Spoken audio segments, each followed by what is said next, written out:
Sir जैसे कि हमारे घर में या फिर ऑलमोस्ट सबके ही हम जब स्कूल जाते थे तो वर्किंग लेडी स्पेशली सुबह के 3 बजे 5 बजे उठ के सारा खाना बना के फिर tiffin and that too with no guarantee बच्चे खाएंगे नहीं खाएंगे क्योंकि ठंडा हो जाए सब्ज़ी वगैरह। मेरे साथ तो सर पर्सनली प्रॉब्लम थी। मैंने ऑलमोस्ट 50% लंच अपना कभी भी नहीं खाया। एंड हमारे स्कूल में भी सर एक तो फर्स्ट थिंग इज़ कि जब भी हम सुबह सुबह लंच लेके जाते हैं अकॉर्डिंग टू मी 90% बच्चों का वो फर्स्ट आहार होता है लंच का, क्योंकि आई डोंट थिंक कोई सुबह 6 बजे उठ के ब्रेकफास्ट करके जाएगा। That's not me for sure. तो सर ये था कि अगर आप सुबह का आहार बाहर की कैंटीन से समोसा वगैरह कुछ भी ले रहे हैं तो दैट इज़ नॉट गुड। सो इसलिए सर मेरे मन में ये बिज़नेस आइडिया आया कि हम रेडीमेड टिफ़िन सर्विस स्कूल में ही प्रोवाइड करें उसी टाइम पे लंच के टाइम पे and that too with nominal food जो बच्चे नॉर्मल खाते हैं घर में विद मतलब गरम खाना विद नॉमिनल प्राइसेस। एंड इसमें सर जो मेजर इशू मेरे को आ रहा है वो ये कि सर स्कूल्स के साथ टाई अप करना इज़ सर कैसे करें टाई अप, क्योंकि स्कूल वाले सर पहले तो मानेंगे नहीं कि हम क्यों आपको करें, हमारे स्कूल में कैंटीन है। उनका तो सर अच्छा खासा प्रॉफिट बन रहा है तो वाई वुड दे से कि नहीं आप जाओ। तो सर मेन प्रॉब्लम ये आ रहा है हमको। इस बिजनेस मॉडल में एक चीज़ बहुत अच्छी है कि आपने जो आइडेंटिफाई करा है प्रॉब्लम को, कि ये जो प्रॉब्लम एक्चुअल में है ये उस इंसान की है जिसको सुबह उठ करके खाना बनाना पड़ रहा है बच्चे के लिए। In India in most of the cases it's mother. तो आइडियली हमको टारगेट करना चाहिए उस इंसान को जो उस बच्चे के लिए खाना बना रहा है या बना रही है, और आइडियली उनके घर पे डिलीवर करना पड़ेगा। बट अब ये बहुत मुश्किल हो जाएगा करना प्रैक्टिकली, क्योंकि एक एक टिफ़िन आपको जा जा करके बहुत सारे घरों में डिलीवर करना होगा। स्कूल में ये बेनिफिट होता कि आपने एक ही जगह पर डिलीवर किया, काम खत्म। तो क्या आपने स्कूल वालों के पास जा करके इस मॉडल के ऊपर कुछ रिसर्च करी, कुछ डिस्कशन किया स्कूल वालों से कि उनका क्या इंटरेस्ट है, क्या वो अलाउ कर रहे हैं नहीं कर रहे हैं? जी मैं सर एक स्कूल में गई थी तो वो बोल रहे थे कि हमारे कैंटीन का सपोज 50 के लग रहा है उसमें और हमको 10 to 20 के प्रॉफिट मिल जाता है। तो हम आपको क्यों दें ये चीज़, हमारे कैंटीन बंद करके या तो आप हमें कुछ इंसेंटिव दो, हमें कुछ वो दो कि पर आपका लॉस हो प्रॉफिट हो, हमें 20 के कमीशन चाहिए कि आप हमको ले रहे हो, हमारे स्कूल का नाम है। क्या हो अगर आप उसको कहो कि देखो आपकी जो कैंटीन है वो जो जैसे चल रही है वैसे चलती रहेगी, हम उसको नहीं छेड़ रहे, क्योंकि वहां से तो आपको पैसा आ ही रहा है, और आप बंद क्यों करोगे अपनी कैंटीन को? इसको इस तरीके से देखो कि कुछ बच्चे हैं जो घर से खाना लेकर के आएंगे, कुछ हैं जो कैंटीन से खाएंगे, कुछ हैं जो इस सर्विस के लिए यानी टिफिन सर्विस के लिए ऑप्ट करेंगे, जो उसको अफोर्ड कर सकते हैं। तो स्कूल में कितने बच्चे हैं? नियर अबाउट 50 बच्चे हैं। 50 में से मान के चलते हैं अगर 20 बच्चे ही इस सर्विस को लेते हैं तो 20 बच्चों से आप कितना पैसा ले सकते हैं एक टिफिन का? 1000 पर मंथ। 1000 per month. तो आपको आया 20,000 रुपये। आप उनको बोलिए कि जो भी टिफिन सर्विस लेगा हमसे उसमें 20% आपका है, और अगर वहाँ 50 बच्चे हैं तो उनको बोलो अगर 50 में से 40 लेंगे तो 40 इंटू 1000 40,000 रुपये हो गया। उस पर आपको 20% मिलेगा या 25% मिलेगा। मान लो नेगोशिएशन के बाद वो 25% पे फाइनल हो जाता है, यानी वही 10,000 रुपये हम आ गए। और बोलो वो जो पैसा आएगा वो आपके पास आएगा, यानी स्कूल वालों के पास आएगा, और वो आपको देंगे मंथली बेसिस पे। तो स्कूल वाले भी वहां पे और कंफर्टेबल हो जाएंगे। और बोलो आप ही के ब्रांड नेम से हम इसको करेंगे, मैन्युफैक्चर्ड एंड पैक्ड बाय आपकी फर्म का नाम फॉर दिस स्कूल। तो बोलो आपका भी ब्रांड नेम आ रहा है, वो सब आ रहा है, तो आप ये टिफिन सर्विस अपने स्कूल की तरफ से ऑफर कर सकते हो और उस पर आपको 25% मिल रहा है। अब अगर इसमें क्या होगा, शुरू में आप पहले स्कूल में नहीं कमाने वाले, लेकिन एटलीस्ट आपको एक ओपनिंग मिल गई, एक बिजनेस मॉडल आपका शुरू हो गया। इसमें मान लो आपकी कॉस्ट आई इस पूरी प्रोसेस की 50%, जिसमें फूड की भी आ गई, डिलीवरी की भी आ गई, 25% आपका मार्जिन हो गया, 25% स्कूल वालों का हो गया। और वो आपके लिए भी अच्छा है कि अगर वो स्कूल छोटा हो तो, क्योंकि आपका रिस्क भी कम हो रहा है। अगर आप बहुत बड़े स्कूल में एकदम से जा रहे हो तो आपका भी रिस्क बढ़ रहा है। तो अगर कंसिस्टेंटली एक स्कूल के साथ में आप कर पाते हो 4-5 महीने तक, 6 महीने तक इस पूरी एक्टिविटी को, तो अब आपके पास में केस स्टडी है बताने के लिए जब आप और स्कूलों में जाओगे। और एकदम से बड़े स्कूल में मत जाओ, क्योंकि वहां रिस्क बड़ा हो जाएगा। स्कूल में अगर 50 बच्चे हैं तो अगले स्कूल में जिसमें आप जा रहे हो उसमें होने चाहिए आइडियली मान लो 200 बच्चे। फिर ऐसे स्कूल में जाना है जहां 500 बच्चे हो, फिर 1000 बच्चे हो। असली कमाई वहां है कि जहां 1000 में से मानो 200 बच्चों ने ये टिफिन सर्विस को ऑप्ट कर लिया है और 200 बच्चे 1000 रुपये महीने का दे रहे हैं, यानी कि 2 लाख रुपए महीने का आ रहा है। असली कमाई वहां है एक स्कूल से। 10 स्कूल आपने पकड़े तो 20 लाख रुपए महीने का आया, तो असली गेम वहां पर है।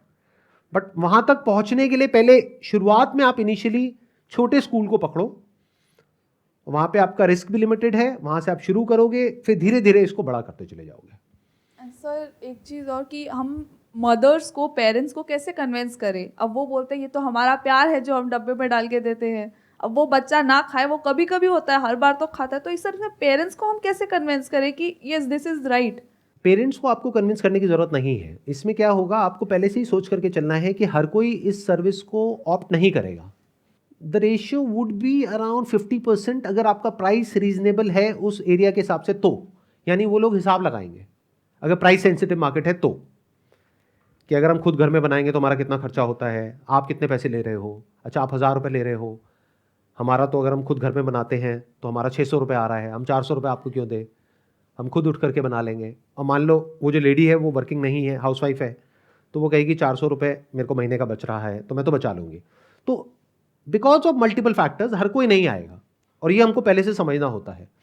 तो you should not convince everyone. आपका टारगेट बिल्कुल क्लियर होना चाहिए। एक वो लोग जिनके पास में पैसा है, दूसरे वो लोग जो वर्किंग है। इस टारगेट के ऊपर आपको फोकस करना है, और जब आप एक्चुअल में इस काम को करोगे तब आपको समझ भी आ जाएगा कि 50 में से कितने जो पेरेंट्स हैं वो इस सर्विस के लिए ऑप्ट इन करते हैं, कितने नहीं करते हैं। देखो नीड तो है, जैसे मुंबई टिफिन सर्विस के बारे में आप लोगों ने सुना होगा, जो ऑफिसेज में डिलीवर करते हैं और बहुत बड़े लेवल पे कर रहे हैं, और यहां पर आपके लिए कंपैरेटिवली आसान है ये करना, क्योंकि आपको सिर्फ एक ही स्कूल में जाकर के डिलीवर करना है, वो भी जिस टाइम पे लंच ब्रेक होने वाली है उससे जस्ट 20 मिनट पहले, बच्चों के नाम के साथ में, और वो हर कोई अपना अपना टिफिन ले लेगा। और आप बोल सकते हैं कि देखिए आप जो टिफिन दे रहे हैं उसमें खाना ठंडा हो जाता है, क्योंकि आप 4 घंटे पहले देते हैं, हम वहाँ पे आधा घंटा पहले डिलीवर करेंगे, प्लस जो हमारे टिफिन हैं वो इस कंपनी के हैं तो उसमें खाना गर्म रहता है, प्लस हम डेली कुछ ना कुछ अलग देंगे, प्लस जो भी हम खाने को देते हैं उसमें प्रोटीन का कंटेंट बहुत अच्छा है। इसकी वजह से बच्चे कैंटीन में खाना नहीं खाएंगे अगर उनको अच्छा टेस्टी खाना मिल गया जो कि हेल्दी भी है तो। और डेली हम इस तरीके से करेंगे, आपको पहले से मेन्यू देंगे। मतलब बेसिकली शुरू में तो क्या है ना, आपको कोई ऐप की भी जरूरत नहीं है, वेबसाइट की भी जरूरत नहीं है। शुरू में आप एक व्हाट्सएप ग्रुप बना लोगे और बोलो वीकली बेसिस पे हम आपको बता देंगे कि अगले हफ्ते का क्या शेड्यूल है, कि क्या क्या हम देने वाले हैं। तो व्हाट्सएप ग्रुप पे वो सारे कनेक्ट हो जाएंगे, तो उनको पता लगता रहेगा कि अच्छा अब अगले हफ्ते में इस दिन बच्चे को ये मिलने वाला है। और बोलो उसमें हम साथ में आपको ये भी बताएंगे कि कितने कार्ब्स हैं, कितना प्रोटीन है, कितना फैट है, क्या ओवरऑल उसका जो न्यूट्रिशनल वैल्यू है वो क्या है। इसको थोड़ा और इंटरेस्टिंग बनाने के लिए आप ये बोल सकते हो कि डेली बेसिस पे एक ये मल्टीविटामिन की टैबलेट है इस पर्टिकुलर कंपनी की, जो बहुत टेस्टी है, जिसको स्वेलो नहीं करना है, जिसको एक टॉफी की तरह वो बच्चे चबा सकते हैं, च्यू कर सकते हैं। तो that will be with the meal, जिसको अगर वो च्यू करते हैं तो उनको ये सारे विटामिन मिलेंगे डेली बेसिस पे। और एग्जैक्टली जो उनकी साइकी है सीधा उसको हिट करो, वो नहीं जो आपकी साइकी है, क्योंकि depending upon the age group जिसको आप टारगेट कर रहे हैं वहां पे अलग अलग रिक्वायरमेंट होती है। जैसे हो सकता है उनकी रिक्वायरमेंट ये हो कि बच्चे का पढ़ाई में ध्यान लगना चाहिए, तो आप बोलो इन मील्स की वजह से बच्चों का पढ़ाई में अच्छे से ध्यान लगेगा। ये विटामिन क्या करता है, कंसंट्रेशन पावर को इंप्रूव करता है। ये क्या करता है, ये करता है। ये क्या करता है, ये करता है। तो आपने इन अ वे सारा कुछ बता दिया कि देखो इससे ये सारे बेनिफिट्स होने वाले हैं आपके बच्चे को। उनकी जो परफॉर्मेंस है, उनका जो रिजल्ट है वो इंप्रूव हो जाएगा। तो स्कूल का भी इंटरेस्ट आ गया कि इससे हम आपके जो स्कूल का रिजल्ट है उसको इंप्रूव करेंगे, प्लस पेरेंट्स का भी इंटरेस्ट आ गया क्योंकि उनका भी इंटरेस्ट रिजल्ट में है 90% का इंडिया में। तो इसको रिजल्ट से कनेक्ट कर दो, यानी आपने इस मील को रिजल्ट से कनेक्ट कर दिया। नाम ही इसका यही दे दो, result oriented tiffin service. Improve the productivity of your child by providing healthy food. by providing nutritious food with essential vitamins, minerals, proteins and fiber. तो इस तरह से करके अगर आप डिजाइन करोगे और फिर आप जा करके उसको पिच करोगे, इसके आप ब्रोशर्स बनवा सकते हो, और स्कूल वाले वो ब्रोशर देंगे डिजिटली भी और हार्ड कॉपी भी, कि देखो इस तरह की एक टिफिन सर्विस शुरू होने वाली है स्कूल में। तो जो आप में से ऑप्ट इन करना चाहते हैं वो आप कर सकते हैं। पेमेंट डायरेक्टली स्कूल में आएगी, फिर स्कूल से आपके पास में आएगी। तो आपको पहले ही कैलकुलेट करके चलना होगा कि एक मंथ की साइकिल रहेगी इसमें। मानो 20 बच्चों ने टिफिन सर्विस ली, 20,000 रुपये, जिसमें आपकी कॉस्ट एक्चुअल में 10,000 रुपये है, तो स्कूल से 15,000 रुपये आएगा आपके पास में हर महीने, क्योंकि 25% वो अपना काट लेंगे। तो ये एक महीने की साइकिल होगी। तो इसमें कोई खास रिस्क नहीं है इस पूरी साइकिल में। टोटल इन्वेस्टमेंट इस बिजनेस में होने वाली है शुरू में अराउंड 1 लाख रुपए के आसपास, और फिर एक बार चल गया तो फिर then there is no limit कि आप कहाँ तक जा सकते हो। मतलब नीड तो है, बट डिपेंड करता है कि आप इसको कैसे पहले स्टेप में अच्छे से एड्रेस करोगे इस नीड को। I hope you got some clarity. Sir school में पैम्पलेट वगैरह बना के और स्कूल का ही नाम करके, और ये जो आपने वाइटामिन्स बोला that is a great point, तो I definitely going to start with this. Wish you all the best. Please have Thank you, a seat. Yeah.